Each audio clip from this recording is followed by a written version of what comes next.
Hello கை நம்ம தனிச்சு என்ன பார்க்க போனால் நம்ம 4 லவ் பேர்ட்ஸ் வச்சுருந்த மேலு அந்த 4மே பறந்து போயிடுச்சு கை. கேட்டு தந்து எப்படியோ இந்த கம்பி போட்டு கேட்டு கட்டி வச்சுன்னா எப்படி பறந்து போச்சுன்னே தெரில. இங்கே பாருங்க, இதுலேயே சிக்ஸ் எல்லாம் இருக்குது பாருங்க. இந்த சிக்ஸ் எல்லாம் இது அந்த கூண்டில் விடான்னு அது விட்டுருன்னா அதுவும் பறந்து போயிருக்குங்க கைஸ்.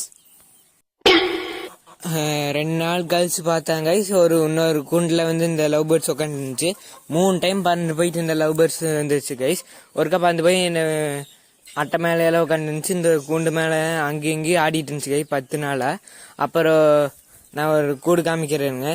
இந்த கூண்டில் மேலே ஃப்ளோர் ஒன்று கட்டி வச்சுருந்தேன், அதுக்கு கேட்டு போடல. அந்த கேட்டு போடானே அதுக்குள்ளே போய் உட்காந்துருச்சு. அப்புறம் என் தங்கச்சி பிடிச்சி அதுக்கு உங்களுக்கு கூட விட்டுட்டா. அப்புறம் 2ஆவது டைம் பறந்து போய் 2ஆவது டைம் பெண்குறியுமே இதுவுமே அடை பார்த்துட்டு இருந்துச்சு. பெண்குறி பறந்து போச்சு. அப்புறம் இது எப்படியோ இதுக்குள்ளே உட்காந்துருச்சு கைஸ், பெண்குறியோட பறந்து போகாமல். அப்புறம் 3ஆவது டைம் பறந்து போய் இந்த கூண்டில் உட்காந்துருந்துச்சு. இந்த கூண்டில் குருவியே இல்லைன்னு பார்த்தேன். அப்புறம் தான் இந்த குருவி கைஸ். இப்படியெல்லாம் உங்களுக்கு நான் இந்த கமெண்டில் சொல்லுங்கள். இந்த வீடியோ அவ்வளோதான். இந்த குருவிக்கு நல்ல பேராக கமெண்ட் சொல்லிட்டு போவீங்க. தேங்க்ஸ் ஃபார் வாட்சிங்.